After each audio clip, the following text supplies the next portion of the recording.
Lahumul Fatihah. Bismillah.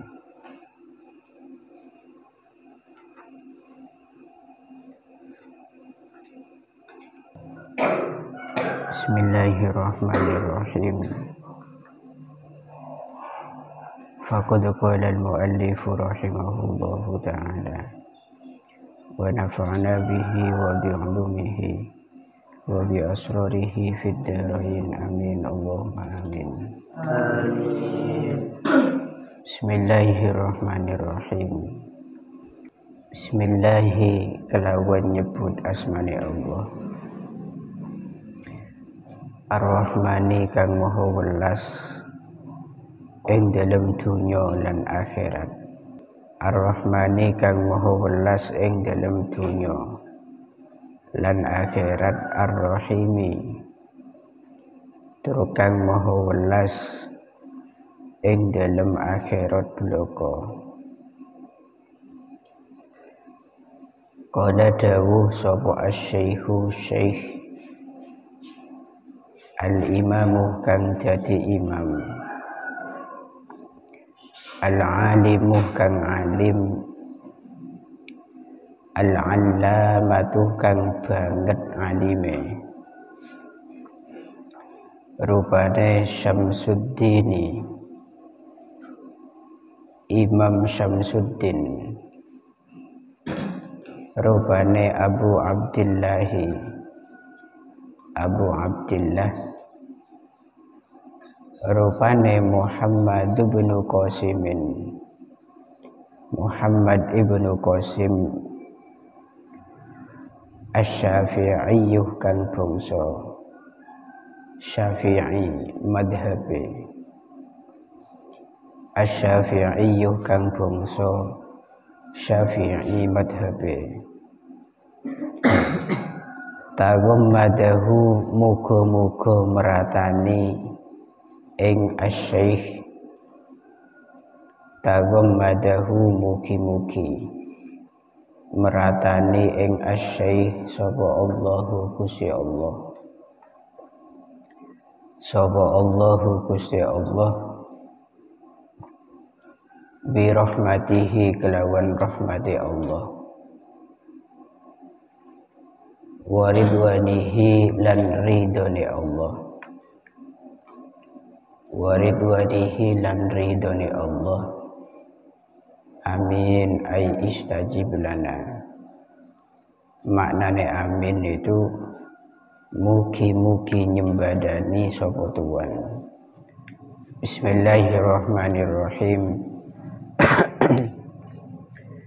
Mengawali pembahasan yang ada di kitab ini, bahwa musannif pertama kali beliau itu masih belum berbicara.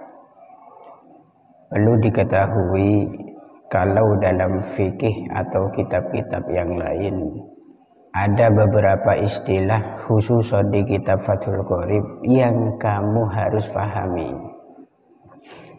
Salah satu istilah yang sering nanti disinggung adalah kalimat musannif. Ketika nanti ada kalimat al-musannif, maka itu yang dimaksud adalah pengarang kitab takribnya. Bukan Fathul Qorib. Kitab takrib itu kitab yang menjadi matannya Fathul Qorib, atau kitab yang disyarai oleh Fathul Qorib, atau kitab dasarnya Fathul Qorib. Kalau di kitab kamu yang berada di dalam kurung, itu nyamanah kitab matan takrib. Pengarangnya beda dengan yang di luar kurung. Kalau yang ngarang takrib itu diistilahkan dengan musannif. Kalau yang ngarang Fathul Qorib itu nanti diistilahkan dengan asy-syarih atau ulama yang mensyarai. Bismillahirrahmanirrahim. Bismillah yang dicantumkan pertama kali di kitab jenengan itu merupakan bismillahnya syarih. Siapa tadi syarih? Yaitu pengarang kitab Fathul Qorib. Ini bismillah adalah bismillahnya syarih, bukan musannif. Bukan bismillahnya pengarang kitab takrib. Qala Syekhul Imamul Alim Al-Allamatu Syamsuddin Abu Abdillah Muhammad bin Qasim Asy-Syafi'i. Ini jelas identitas yang dicantumkan adalah identitasnya pengarang kitab Fathul Qorib. Sekarang kita harus pahami terlebih dahulu, beliau itu Imam Muhammad ibnu Qasim Al-Ghazi Asy-Syafi'i memiliki banyak gelar sebelum namanya. Gelar pertama beliau yaitu adalah Asy-Syaikh. Itu gelar pertama. Apa yang dimaksud dengan Asy-Syaikh itu? Yaitu man jawazal arba'ina.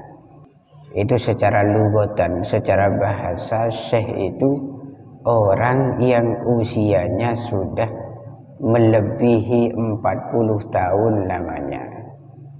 Ini secara bahasa. Kemudian secara istilah, kata syekh itu disematkan untuk membalagh rutbata ahlil fadli walau sobiyan. Orang yang di situ sudah sampai ke derajat atau ketingkatan orang-orang yang memiliki keutamaan. Ahlul fadli itu ay bil ilmi wa bil amal wa bit tuqa wa bil wilayah. Orang sepancen pon oleh anugerah dari Gusti Allah arupa ilmu nikah pon yamalaki atau bisa sampai mengangkat dirinya ke derajat wilayah kewalian. Anika saya kocak Asy-Syaikh. Walaupun dia itu usianya masih muda, berarti makanya ngodah menalim orang di situ masya Allah mengamalkan betul terhadap ilmunya, kemudian dirinya juga taat wattaqi, sangat-sangat takwa kepada Allah, maka dia berhak untuk mendapatkan gelar Asy-Syaikh. Ini secara istilah. Tentunya gelar yang disematkan untuk beliau ini adalah gelar secara istilah. Ya, lugatan juga masuk karena beliau pun sepuh. Umur 40 tahun lebih dari 40 tahun.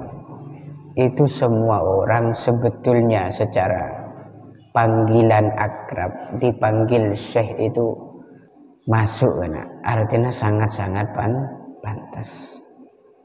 Ya syekh kan.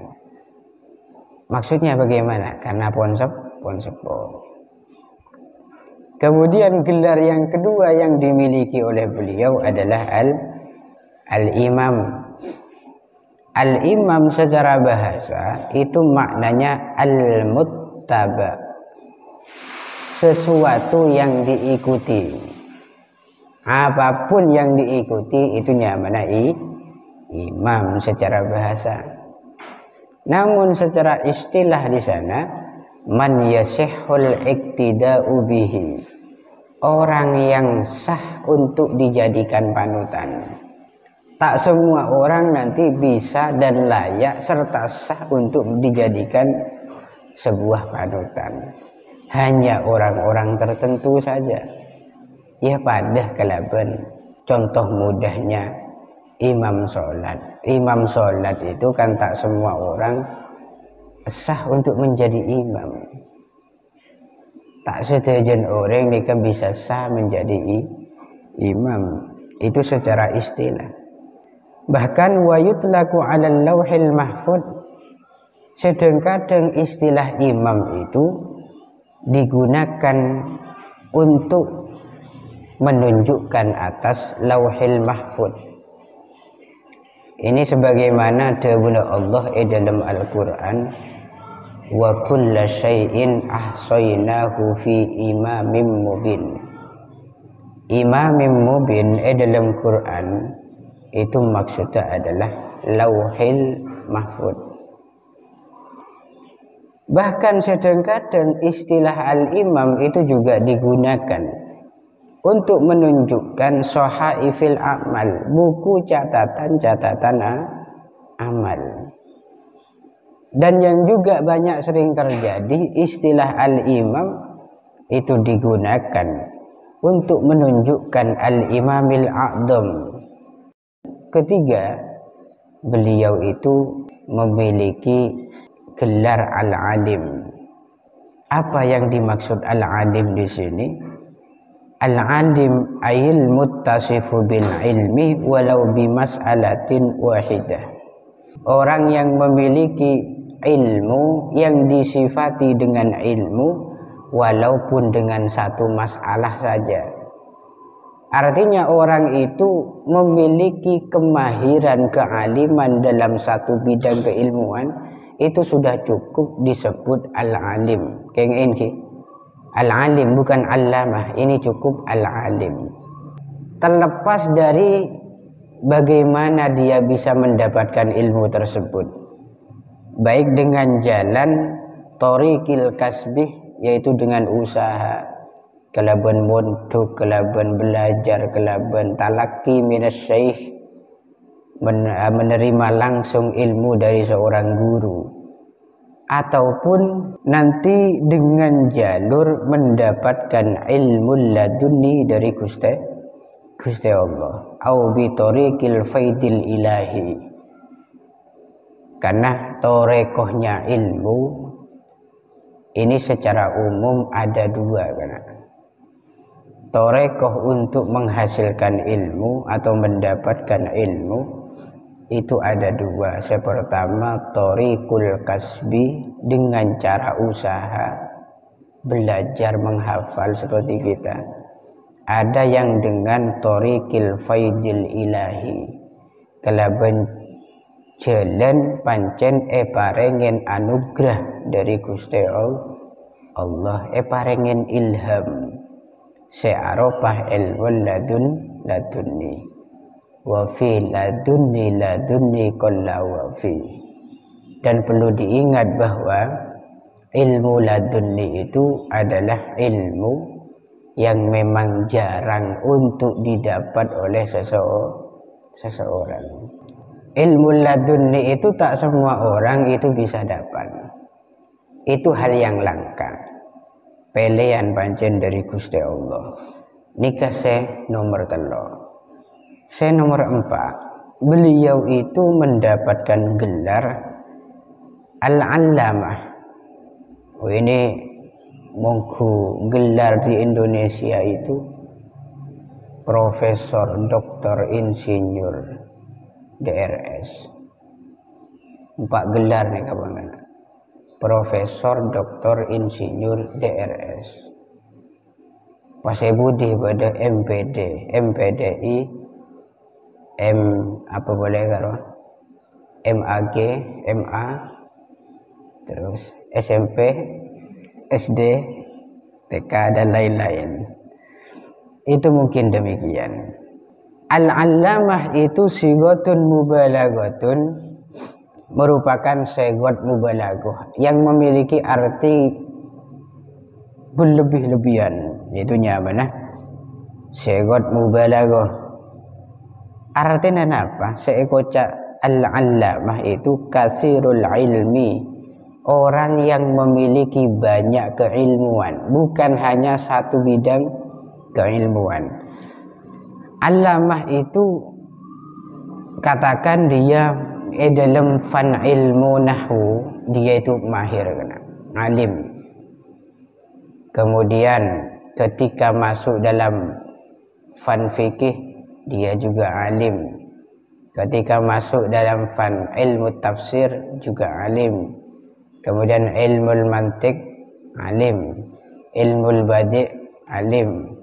Ilmu hadis, alim. Semua bidang keilmuan ternyata dia itu alim. Julukin kelaban al-mutabahhar fil ulum. Maka gelar yang akan disematkan untuk dirinya nanti adalah al-allamah, orang yang sangat luar biasa alimnya, sangat-sangat langka. Orang oleh gelar semacam ini itu sangat langka.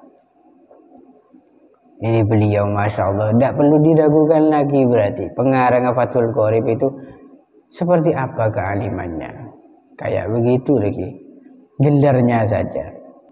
Kemudian Syamsuddin itu menjadi lakopnya syarih pengarang daripada Fathul Qorib.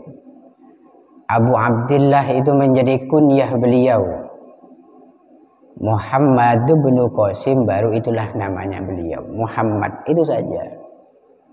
Maka jangan kulereng Arab itu kalau kita lihat nama aslinya itu sangat pendek. Nyaman siapa?